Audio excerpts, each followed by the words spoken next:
Copeland also does face unrelated charges in state court in Utah. He was charged last year with felony counts of illegal weapons possession, drug possession, theft, and arson. And going a little more in depth with investigative reporter Nate Carlisle. Some fascinating stuff, Nate, but I'm sure you kind of wrestled with this. Why interview an insurrectionist?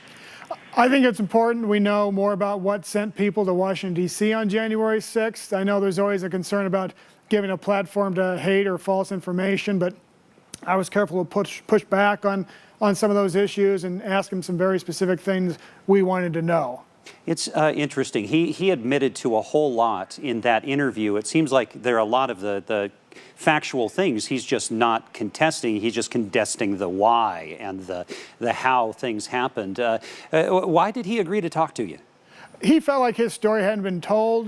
He was not satisfied with his court-appointed attorneys. He felt like he had a story to get out there. And I offered to listen to him and ask him questions that would help him tell that story. He said on that day that he was a champion of his people. Who are they? Who are his people? He's referring to what he considers to be a peaceful crowd that he thinks was provoked by law enforcement. We asked him at one point who were the aggressors that day, and he maintains it was police who were aggressors that day. Because he believes that they had a right to go into that building. How did you get this interview together? How did this happen? That's a bit of a story. It wasn't supposed to be a jailhouse interview. Photographer Paul Hankey and I traveled down to Cedar City to meet him on May 11. And when he didn't show to the meeting spot at the appointed time, I started looking around for him and thought, you know, I better just make sure he's not in jail. And sure enough, he'd been booked into jail about the time Paul and I were passing Fillmore or so. And so I wound up being a jailhouse interview instead. He had some kind of us and them language, the champion of the people, you know, that he was standing up for, you know, for his rights and those sorts of things. Who's the us? Who's the them in his mind? Is there anything racial going on here?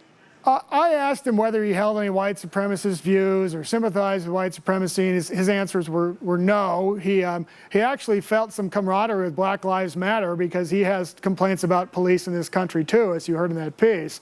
As for us and them, again, he considers us to be the people he thinks were peacefully protesting on January 6th, and them to be the government forces that would not let them inside the Capitol to talk with his members of Congress. You know, I can't go away from that interview and not think about mental illness being involved. I mean, he admitted to that to a certain degree, at least to the diagnosis of that. And then you get on the other side of that saying that he was invited by the most powerful man in the world, essentially.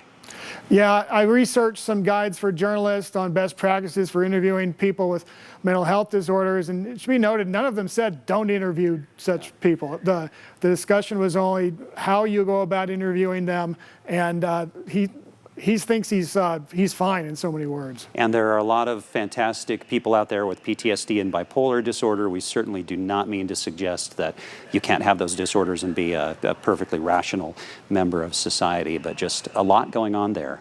So thanks a lot, Nate. Just a lot to chew through there.